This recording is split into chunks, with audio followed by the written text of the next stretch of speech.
नैबे खोथाया जोबोद इम्पर्टेन्ट प्रमद बर' बिथाङा थारैनो 1 भट 1 जबखौ होनो हामारदोंना रायजो राजाफोर आरो जोबोद इम्पर्टेन्ट बेखौ खोनासंग्रो बेनि उनावहाय जोङो सावरायगोन आसलि मुद्दायाव जों फैगोन राजखान्थि खालामदो होननानै भट नांगौ होननानै सरकाराव पावाराव फैनांगौ होननानै नाङै नाङै बाथ्राफोरखौ नाबां जाबां बाथ्राफोरखौ नंखाय बाथ्राफोरखौ बुंनानै खामानि मावनाया UPPL नि धोरोम नङा आरो जोंनि पार्सनेल जोंनि मालाबाबो बियो धोरोम नङा बा जोंनि सिन्ता नङा जोंखौथ' थांनाय इलेक्सनाव गोबां कनस्पिरेसि एबा फान्दायनाय बाथ्राफोरखौ फोनलाबायदों माखासे बाथ्राफोरखौ नङैखौबो फोनलाबायदों आरो जोङो जिहेतु इथिक्स आरो प्रिन्सिपलखौ बुजियो दा नंखायनो जोङो बेबायदि खोथाफोरखौ जोङो नाबां जाबां खोथाफोरखौ जों बुंलाबायाखै राजखान्थियाव मालाबाबो राजखान्थिया स्टेबल नङा बियो गुबुन गुबुन समाव गुबुन गुबुन थासारि फैयो आरो बै थासारिजों गोरोबनानै खामानि मावनो गोनां जायो आं थांनाय समफोराव नुदों जे मोनसे हान्जाजों थायोबा बिथाङा मोनसे हान्जाखौ एक्सट्रिमलि एटाक खालामो माखासे बाथ्रा बुङो हयथ' बिथांमोना राजखान्थि प्रिन्सिपलखौ बेखौनो होननानै सानना लायो खोमा दा नंखायनो हारिनि इयुन जोलैया फैबाय थानाय जोंनि लाइमोनफ्रा राजखान्थिखौ खालामनांगौब्ला जों बिथांमोननो माखासे मोजां थासारि होनांगोन आरो बेवहाय इथिक्स आरो प्रिन्सिपलनि बाथ्राखौ डेम'क्रेसियाव बिथांमोनखौ बुजिहोनो हानांगोन नङाबा राजखान्थिखौथ' खालामनो हागोन पावारखौथ' लानो हागोन खिन्थु जि एजेन्डाखौ लानानै जि मिशन भिजनखौ लानानै हारिनि थाखायनो जा बा हादोरनि थाखायनो जा खामानि मावनो फैदों बियो मालाबाबो जाफुंसार जानाय नङा अनलि गावनि पावारखौ जेरावनो था जायजोंनो था बिथांमोना पावारखौ लाखिबाय था खोनानो मोनबाय नुनो मोनबाय मानाव गेदेर बारग' CM प्रमद बर' बिथाङा मा खोथा बुंदों जे नंखाय बाथ्रा होननानै राजनितिकआव नहा नहा खोथा बुंनानै फोसावनानै राजनितिक गेलेनाया UPPL दोलोनि प्रिन्सिपल आइडिय'लजि नङा आं फोरमान होनो right now I am going to prove it थांनाय बै BTC इलेक्सननि केम्पेनावहाय बिथांमोना मा खोथा बुङोमोन 1 भट 1 जब भट मोनसेयाव मोनसे साख्रि होगोन होननानै रायजोनि गेजेरावनो थाङै बिथांमोना प्रतिश्रुति होदोंमोन कमिटमेन्ट नाथाय दिनैसिमबो बिथांमोननि कमिटमेन्टआ फुलफिल जायाखै बे नहा नंखाय नङामोन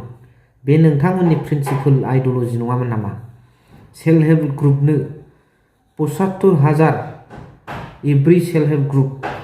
होनो होननानै आइजोफोरखौ नोंथांमोना थगायगोना थगायाखै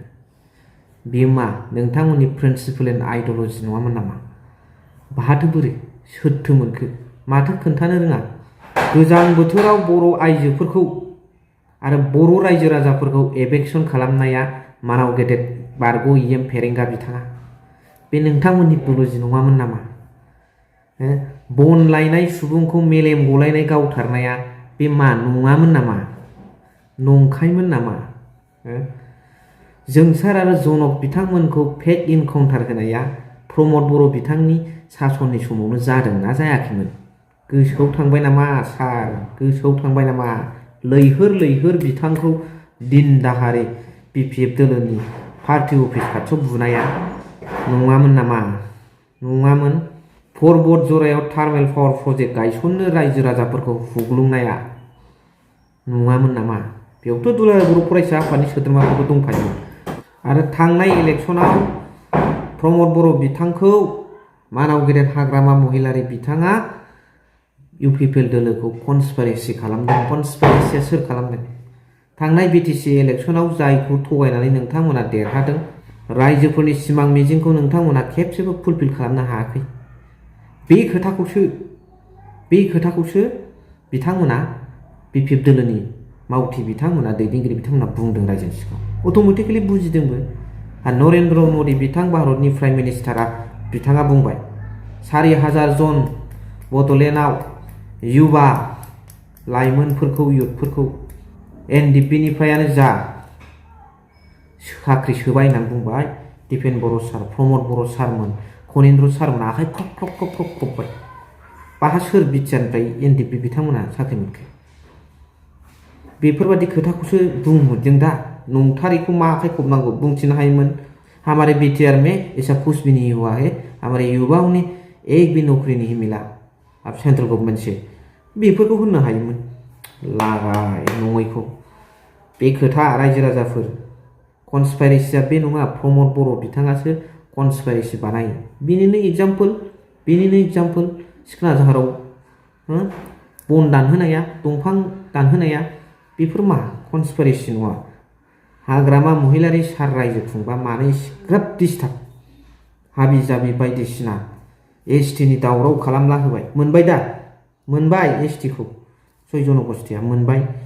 बा बिराद आन्दलन बुख्रुब सुख्रुब वी वान हाग्रामा बा आई विल किल यू बा हाग्रामा गुन्दा बा सात्रनि खुगायाव बेबादि जायो मोनबाय दा 6 जनगोष्ठीया एसटिखौ पार्लियामेन्टआव पास जाबाय सोरखौबा होननांगौ सोरखौबा होनदों सोरखौबा बखिनांगौ